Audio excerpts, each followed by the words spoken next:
இந்த அடிப்படையில் இப்பொழுது ஹிதாயத்துல் இஸ்லாம் ஷாஃபியா ஜமாத்துடைய தலைமா வாசத்துக்குரிய தம்பி மௌலானா மௌலவி ஹாஃபிஸ் டி முகமது யூசுப் ஃபைசி அவர்கள் பிரார்த்தனை வருவார்.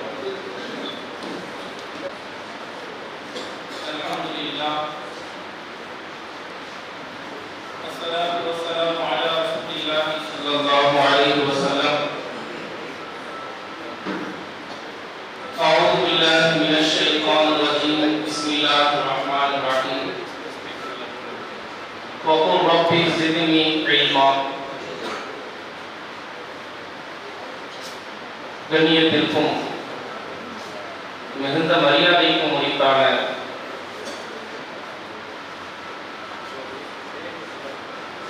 ஆழிய பெருமக்களே,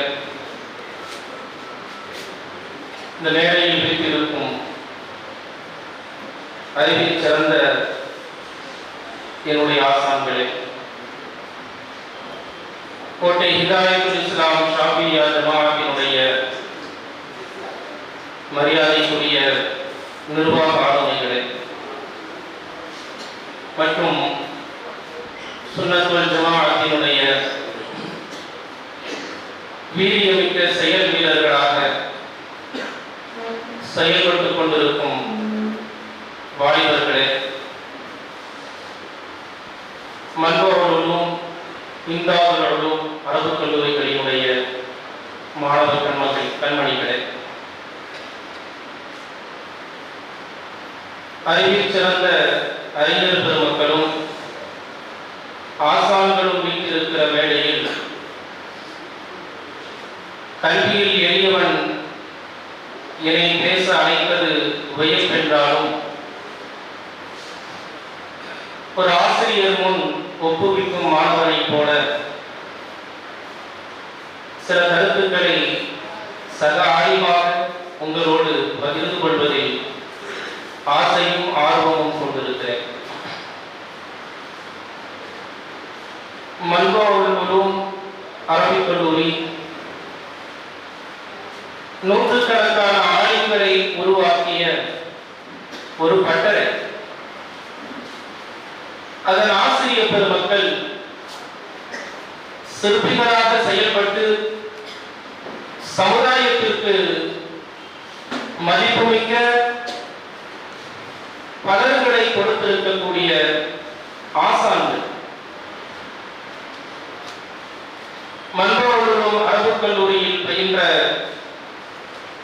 உலூமிகள் ஏற்பாடு செய்திருக்கிற இந்த நிகழ்வு என்பது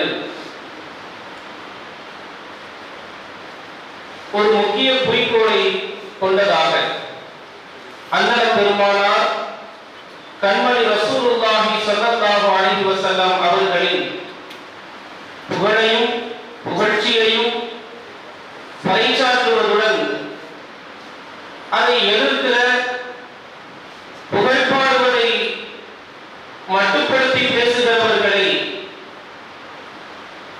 அவர்களின் தோல்வித்து வேஷம் கலைத்து வெளிப்படுத்துகிற ஒரு முக்கிய நோக்கத்தையும் அதோடு மல்வாவுல் அரபுக் கல்லூரியின் கல்வி சார்ந்த விஷயங்களில் பல்வேறு நல் ஆலோசனைகளை சொல்லும் பொருட்டும் மதரசாவின் வளர்ச்சிக்கான நல்லுதவிகளையும் நல் ஆலோசனைகளையும் கொடுக்கும் பொருட்டும் உலூமிகள் இந்த ஒரு நிகழ்வை முன்னெடுத்திருக்கிறார்கள். அதன் அடிப்படையில் பெருமானாரின் புகழை, அவர்களின் மீது பாடப்படுகிற மௌலிதை பற்றி அதற்குண்டான விளக்கங்களை தமிழகத்தின் மிகச்சிறந்த விளக்கம் சொல்லக்கூடிய மரியாதைக்குரிய ஹஸரத்மார்கள் அறிஞர் பெருமக்கள் உங்களுக்கு சொல்வார்கள். நான் உங்களிடத்தில் பகிர்ந்து கொள்ள வேண்டிய ஒரு விஷயம் என்னவென்றால், ஆசிரியர்கள் நாம் ஓடுகிற மதரசா இதுவெல்லாம் என்றைக்கும் நம்மை மாணவனாக வழிநடத்துகிற, வாழ்நாள் முழுக்க நம்மை சாதனையாளராக உருவாக்குகிற ஒரு பெரும் பொறுப்பில் இருக்க எப்படி ஒரு பெற்றோருக்கு பிள்ளையாக பிறந்து விட்டால் அது என்றைக்கும் மாற்ற முடியாதோ அதுபோல ஒரு ஆசிரியர் என்றைக்கும் ஆசிரியர் தான், ஒரு மாணவர் என்றைக்கும் மாணவர் தான். நாம் படித்த அந்த கல்லூரி அல்லது பள்ளி என்பது, மதரசா என்பது என்றைக்குமே நமக்கு கல்வியை போதிக்கும் இடம்தான். நாம் கல்வியை கற்றுவிட்டோம் என்றோ நாம் முடித்துவிட்டோம் என்றோ.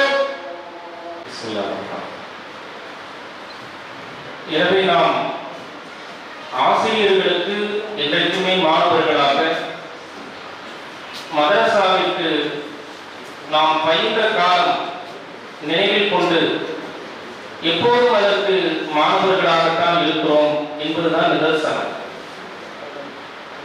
ஏனென்றால் இமாமுல் ஆலம் அபூ ஹனீஃபா ரஹ்மத்துல்லாஹி அவர்கள் சொல்வார்கள், மன் வன்ன அன் யஸ்தக்னிய அனி தஅல்லுமி ஃபல்யப்கி லினஃப்ஸிஹி. எவரொருவர் கல்வி கற்பதை விட்டும் தன்னை தேவையற்றவன் என்று எண்ணுவாரோ அவர் தன்னுடைய நிலை குறித்து அழுகட்டும். இதை எப்ப சொன்னார்கள் என்றால், அவர்களால் வாக்கெடுக்கப்பட்ட மாணவர் அபு யூசுப் ரஹ்மத்துல்லாஹ் மாணவருக்கு செலவுக்கு பணம் கொடுத்து, மாணவர் குடும்பம் வாழ்வதற்கு வாழ்வாதாரம் கொடுத்து கல்வியை கற்றுக் கொடுத்த ஒரு பேராசிரியர் தான் இமாமுல் ஆலம். அப்படி ஒரு மாணவர் அபு யூசுப் ரஹ்மத்துல்லாஹ் அவர்கள் உருவாகி வருகிறார்கள். 20 வயது வாலிபராக இருக்கிற பொழுது அவர்களுக்கு கடுமையான உடல்நிலை சரியில்லாமல் போனது. இமாமுல் ஆலம் அபூ ஹனீஃபா ரஹ்மத்துல்லாஹ் அவர்கள் உடல்நிலை சரியில்லாத தன் மாணவரை பார்க்க வருகிறார்கள்.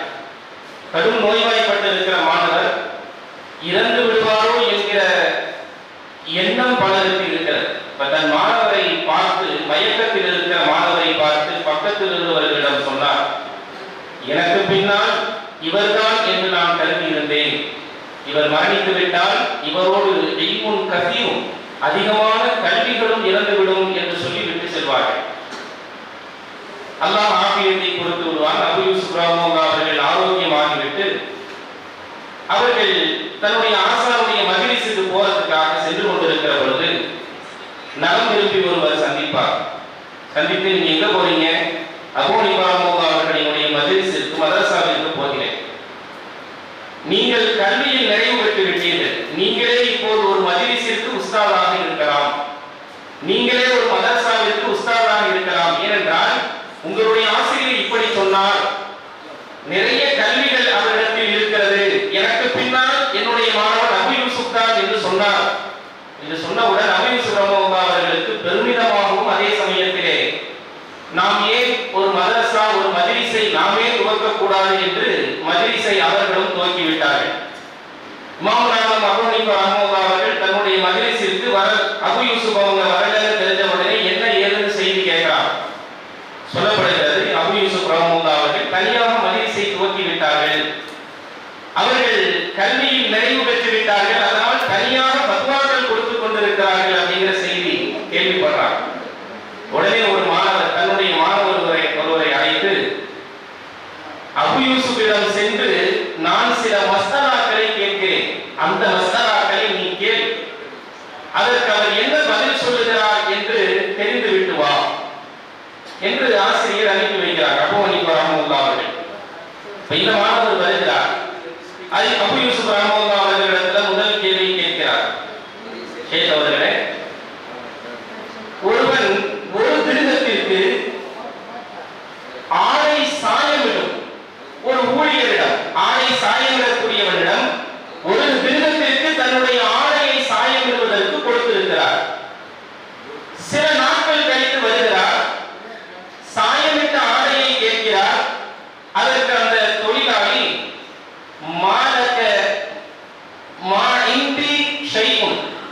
என்னிடத்தில் எந்த பொருளும் இல்லை, நீ சொல்வதை போன்று எந்த ஆடையும் என்னிடத்தில் இல்லை என்று மறுத்து விடுகிறார். அவருடைய நோக்கம் என்னன்னா அந்த ஆடையை அபகரிப்பது. இவர் சென்று விடுகிறார், திரும்ப வர்றார்.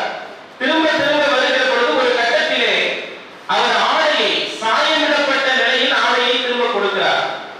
முதல்ல வந்து கேட்கிறாரு, ஒரு திருகத்திற்காக கொடுத்த அந்த ஆடை சாயமிடப்பட்டதாக அவர் திரும்ப கொடுக்கல, மறுத்ததாக எதையும் கொடுக்கல அப்படின்னு, அதை அபகரிக்கிற நோக்கம்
இல்லை, தவறு.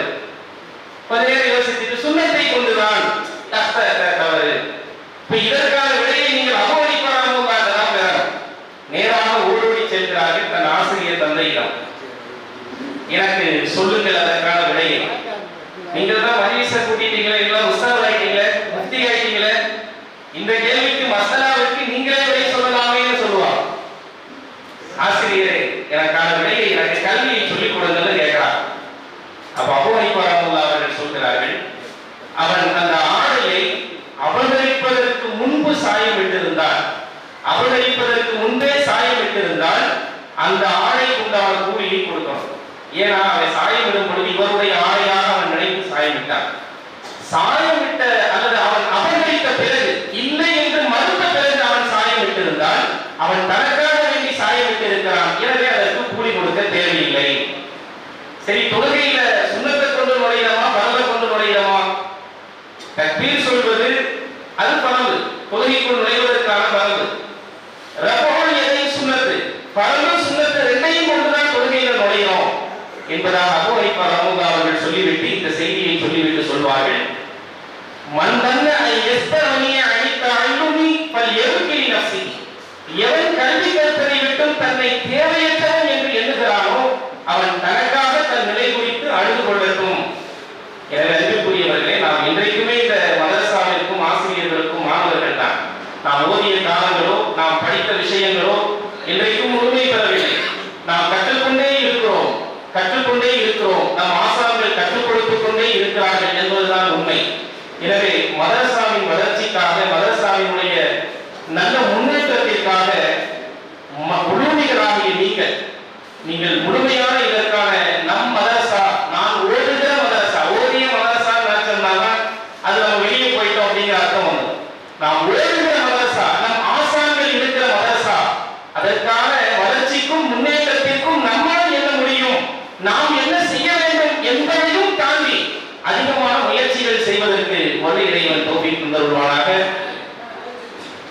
இந்த நன்மை நேரத்திலே மீலாத், மௌலித் இது சம்பந்தமான விஷயங்கள் சமுதாயத்திற்கு பலன் தரக்கூடிய வகையிலே சிறப்பாக நமக்கு சொல்லித்தர வந்திருக்கிற ஆசிரியர் பெருமக்களுக்கும் இந்த வேலையில் எனக்கு பேச வாய்ப்பளித்த ஆசான்களுக்கும் என்னுடைய நன்றியை தெரிவித்துக் கொள்கிறேன். அஸ்ஸலாமு அலைக்கும் வரஹ்மத்துல்லாஹி வபரகாத்துஹு.